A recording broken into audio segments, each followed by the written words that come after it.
We're joined now from Durham by Abigail Proudlock, manager of the Poachers Pub. She says, although the business has taken a huge financial hit recently, they want to help. Also with us, presenter and children's campaigner Esther Ranson is also live from New Forest. She says the sooner the government does a U-turn, the better. And from Bournemouth, we have senior Tory MP Tobias Ellwood, who appears to have regrets about voting against the extension. Let's come to you first, Abigail. At the Poachers Pub there. Just tell us what you've been doing then in the last few days there. We've just started preparing. We started out preparing 30 meals a day just for people in the local community to collect if they were struggling or needed any help. But the response we got was so overwhelming. We raised nearly £1,000 within the first day. So we managed to double that figure to 60 meals a day now. But it's constantly going up because people are just really pulling together and donating money wherever they can, and it's just really nice to see. I mean, supposedly this is taking up quite a lot of your time now every morning to get these meals ready and prepared. How do you feel? I mean, I'm guessing this isn't something that you'd set out to do in your business plan of running that pub with everything else going on this year. Well, no, we didn't initially obviously plan on it. We assumed the government would step in and help, but that evidently has not happened. So the whole community's just really come together and we're all just trying to help as best we can. Let's speak to Tobias Ellwood now. Good morning. You voted with the government on this one to not extend free school meals. We see there businesses are having to step in to fill this gap. You now regret that vote? Yeah, I mean, the vote itself was very undignified. Labour spelled this out, I'm afraid, quite late in the day to suggest that either you're supportive of free school meals or somehow you wanted to starve children. And it wasn't the way politics should be done. They glossed over the fact that there's a massive deluge of support that wasn't there the first time we addressed this back in spring and the summer when Marcus Rashford suggested this in the first place. I supported that then. But likewise, the Conservatives haven't spelled out themselves how additional funds are being spent and are available. What I now see is the fact that we have a vehicle that's tried, that's tested, that's popular, that's very practical, it's been used before. It would be churlish not to use that as one of the tools to providing welfare support during what is a very, very difficult time. Tobias, how can the Conservative government get this horribly wrong? I mean, yes, that they will argue that, well, there's already £63 million going to local authorities, there's been an uplift in universal credit, but they would have known the headline out of all of this would be, well, you're not doing the same thing that you did some months ago in the summer, and the headlines would be no free school meals for children. They would have known that. So how do they even comprehend that what they did was the right thing to do? I think there's blame on both sides in politics. I'd love to see the parties work more closely together than this. Labour brought this motion in on the eve of schools going into break, rather than 2 weeks ago when we could have done the preparations to build up. I'm not asking about the Labour... Looking forward now, if I can finish, looking forward now, we've got Christmas coming. I would like to see common sense prevail, us recognise that this is a popular tool. We should not fight it. There are many decisions that have been made by this government to support businesses, not least the hospitality industry, as you heard from Abigail there as well. But ultimately, yes, this is popular. It's practical. The nation wants it. So I do hope that we'll move forward. And I'm pleased to hear Matt Hancock suggesting that we're heading that way. You don't think this sort of buys into the theory that the Conservative government are out of touch with some of the poorer families up and down the country?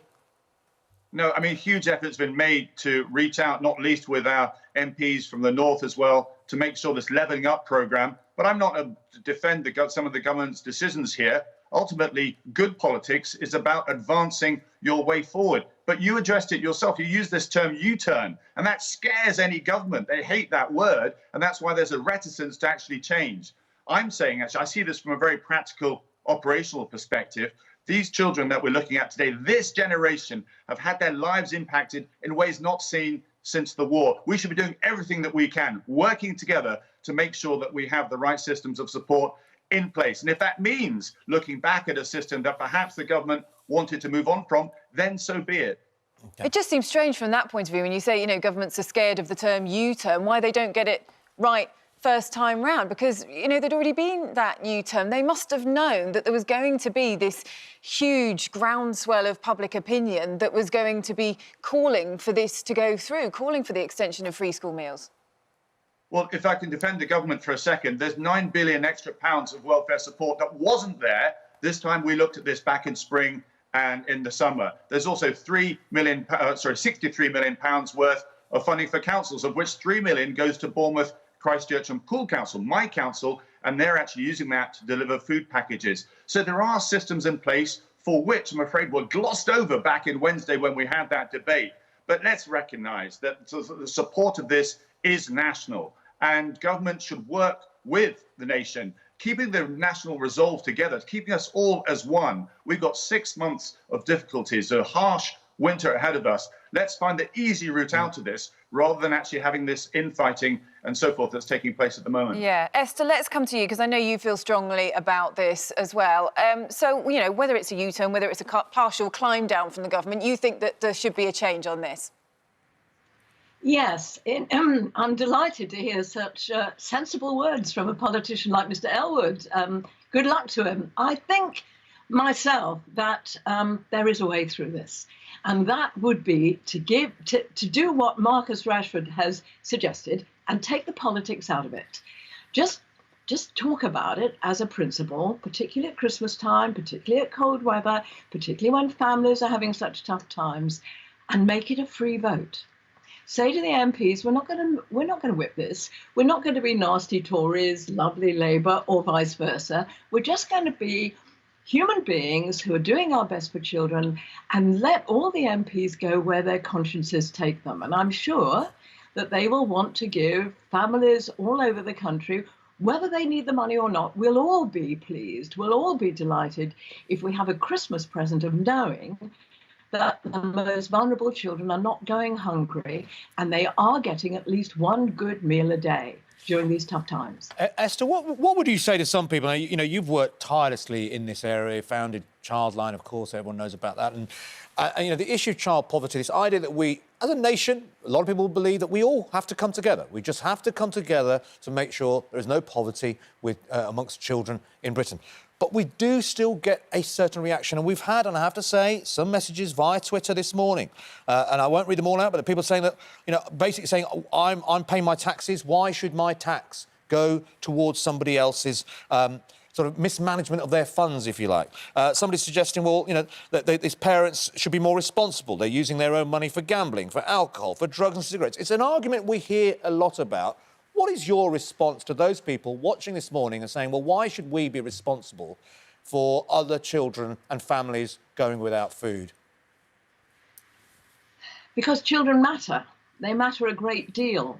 And if they're helped and supported in the right way, at the right time, then they can be resilient and they can overcome huge disadvantages. At Childline, we hear from children who are in violent homes, where there's addiction, where in fact there is mismanagement, where the money goes perhaps on drugs or drink instead of being on the food that the children need. So we have to provide a safety net for them if we don't want the spiral of abuse and neglect to continue through the generations.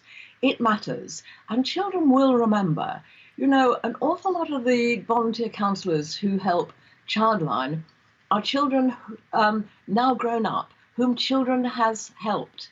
You know, people will remember Marcus Rashford's campaign, and it says something about the compassion and generosity of Britain that we all want to help. But I don't think any MP really wants to vote against this, because once again, the voters won't forget that either.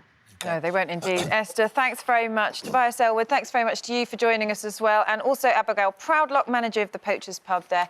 Thank you, and well done to you as well for providing those much-needed meals.